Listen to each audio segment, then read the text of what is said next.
Have you ever wondered what if the greatest mind of the 20th century, Albert Einstein, regretted his role in creating nuclear weapons? Picture a man, a genius, whose mind was a crucible for ideas that revolutionized our understanding of the universe. Albert Einstein, a theoretical physicist, was the architect of the theory of relativity, an achievement that reshaped the landscape of modern physics. Yet, there's a paradox. Einstein, a vocal pacifist, found himself inextricably linked to one of history's most destructive forces: nuclear weapons. His breakthroughs in physics laid the groundwork for the atomic bomb, a device of unparalleled destructive potential. A tool of war conceived through the mind of a man who yearned for peace. An enigma, indeed. A man of peace tied to a weapon of war, a harbinger of both understanding and annihilation. This is the paradox that surrounds Einstein, a paradox we aim to explore. Join us as we unravel the wisdom of Einstein and his warnings on nuclear weapons. Born in 1879, Albert Einstein was not always the iconic genius we know today. He came into this world in Ulm, in the kingdom of Württemberg in the German Empire, to a family of non-practicing Jews. His father was an engineer and salesman, and his mother, a devoted woman who instilled in him a deep love for music. Einstein's education journey was not a straightforward one. He started at a Catholic elementary school, and despite the religious contrast, he excelled. At the age of 10, he was accepted into the Luitpold Gymnasium in Munich, where he received advanced primary and secondary school education. However, Einstein was not satisfied with the rigid rote learning and authoritarian regime of the school. He yearned for a system that encouraged creative thought and questioning, an environment that would foster his burgeoning interest in physics. At the age of 16, Einstein left the gymnasium without a diploma, his mind set on the Swiss Federal Polytechnic in Zurich. However, his journey to Zurich was not without its challenges. He failed his first entrance exam, forcing him to enroll in a Swiss school in Aarau to prepare for his reattempt. When he finally entered the Polytechnic, it was clear that his unique approach to problem-solving and theoretical thinking was well beyond his years. It was during his time at the Polytechnic that Einstein began to make his initial forays into the world of physics. He started with papers on thermodynamics, the photoelectric effect, and the capillary forces of a straw. These initial studies were significant, but it was his work in 1905, the Annus Mirabilis, or miracle year, that truly marked his entry into the realm of theoretical physics. In that year, he published 4 groundbreaking papers, earning him a doctorate from the University of Zurich and recognition from the scientific community, but it was his theory of relativity that would catapult him to global fame and a path he could never have predicted. The year was 1905, and Einstein's theory of relativity was about to change the world. In the heart of Bern, Switzerland, a young patent examiner named Albert Einstein was hard at work, not on patents, but on a set of scientific theories that would soon turn the world of physics on its head. Among these ideas was his special theory of relativity. You see, Einstein proposed that space and time were not separate, but interwoven into a 4-dimensional space-time continuum. He suggested that the laws of physics are the same for all non-accelerating observers, and that the speed of light in a vacuum was the same no matter the speed at which an observer travels. This was groundbreaking, to say the least. But it wasn't until 1915, with his general theory of relativity, that Einstein introduced the concept of gravity as a warping of this space-time continuum by mass and energy. This was a game-changer.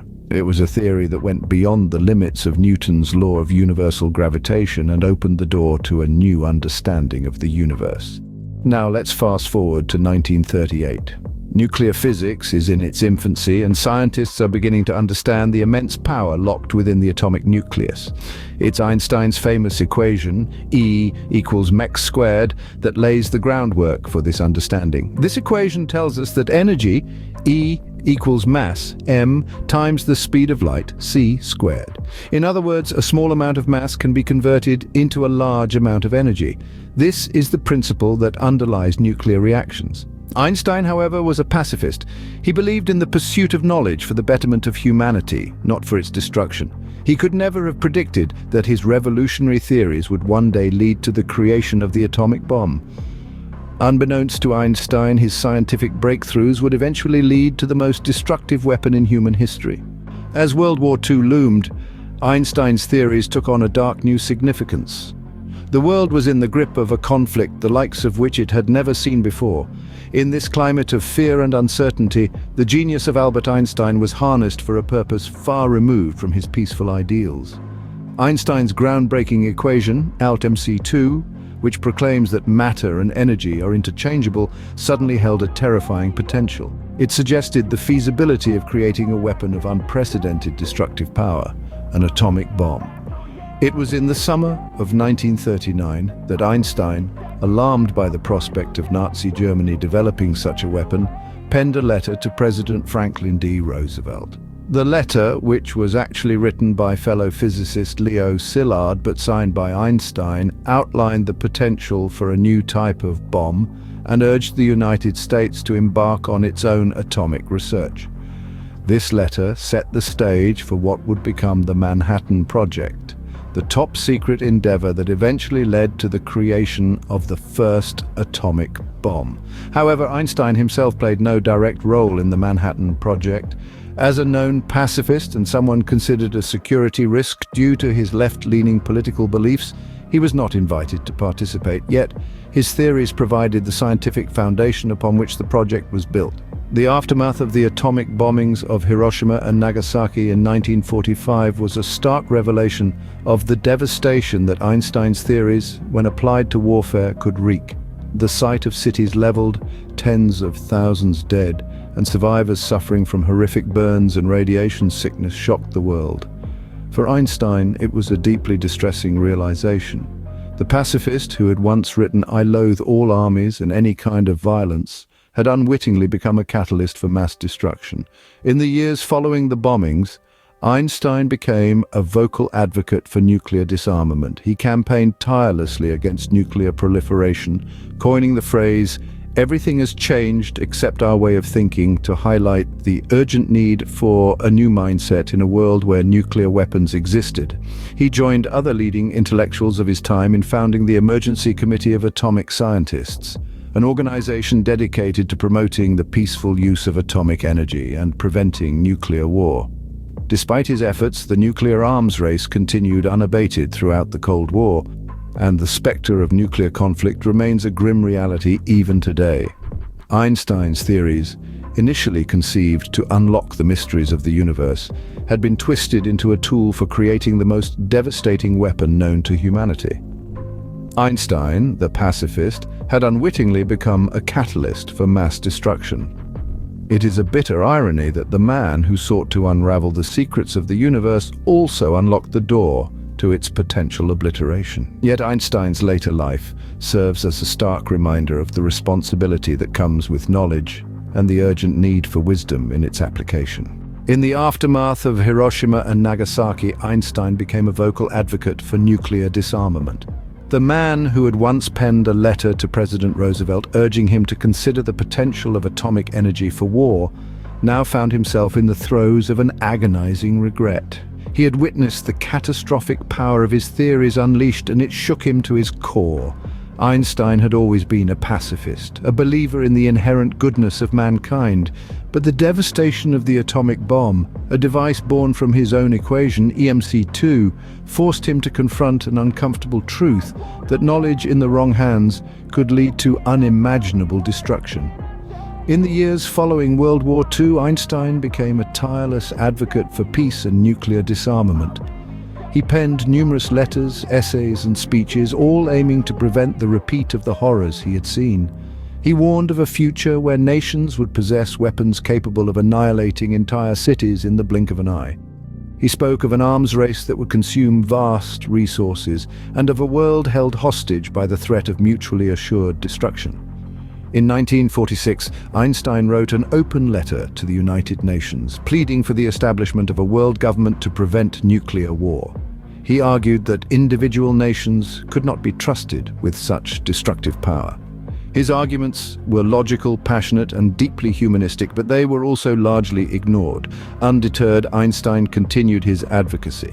He became involved in political activism, co-founding the Emergency Committee of Atomic Scientists. This group aimed to educate the public about the dangers of nuclear weapons and to lobby for international control of atomic energy. But Einstein's warnings went beyond the physical destruction caused by nuclear weapons. He also spoke of the moral and psychological toll they would take. In a 1950 letter to a friend, he wrote, "The unleashed power of the atom has changed everything save our modes of thinking, and we thus drift toward unparalleled catastrophe." He feared that, unless humanity changed its ways of thinking and settled its disputes peacefully, it would be doomed to repeat the horrors of Hiroshima and Nagasaki on an even larger scale. He believed that the survival of civilization depended on our ability to overcome our primitive instincts for violence and power. Einstein spent the rest of his life trying to put the nuclear genie back into the bottle. His was a voice crying out in the wilderness, a plea for sanity in a world teetering on the brink of annihilation. His warnings were prophetic, his advocacy tireless, and while his pleas may not have halted the arms race, they did sow the seeds of a global movement towards disarmament and peace. Einstein's warnings continue to echo through the decades, a sobering reminder of the path we must avoid if we are to survive as a species. Einstein's wisdom and warnings still resonate today. Indeed, his legacy echoes through the halls of science and policymaking, guiding us as we navigate the complexities of the atomic age he helped to usher in. Albert Einstein, the father of modern physics, was a man of profound wisdom. His insights into the nature of the universe were not limited to the realm of science. They extended into the sphere of human affairs, particularly in relation to the use and misuse of nuclear technology. In the aftermath of the Second World War, Einstein witnessed the terrifying destructive power of nuclear weapons, epitomized by the bombings of Hiroshima and Nagasaki. He quickly became a vocal advocate for nuclear disarmament, warning of the potential for a catastrophic global conflict if the proliferation of these weapons was not curbed. Fast forward to the 21st century and we find ourselves standing at a precarious crossroads. The number of countries possessing nuclear weapons has grown and the proliferation of nuclear technology has become a pressing global issue. The threat of nuclear warfare, once considered a distant nightmare, now looms ominously on the horizon. Yet amid these daunting challenges, Einstein's wisdom continues to illuminate our path. His call for international cooperation to prevent nuclear catastrophe, his plea for a rational approach to global conflicts, and his advocacy for the peaceful use of nuclear technology. All these messages are as relevant today as they were decades ago. Moreover, Einstein's mistakes serve as a stark reminder of the unintended consequences of scientific progress. His regret over his role in the development of the atomic bomb, as well as his subsequent efforts to mitigate its destructive potential, underscore the profound responsibility that comes with scientific discovery. As we continue to push the boundaries of nuclear technology, we must also grapple with the moral and ethical questions that this progress raises. The lessons we can learn from Einstein's wisdom and his mistakes are invaluable in this regard. As we stand on the brink of a new era of nuclear technology, we would do well to remember Einstein's wisdom and heed his warnings. Let his legacy guide us as we strive to harness the power of the atom for the betterment of mankind rather than its destruction.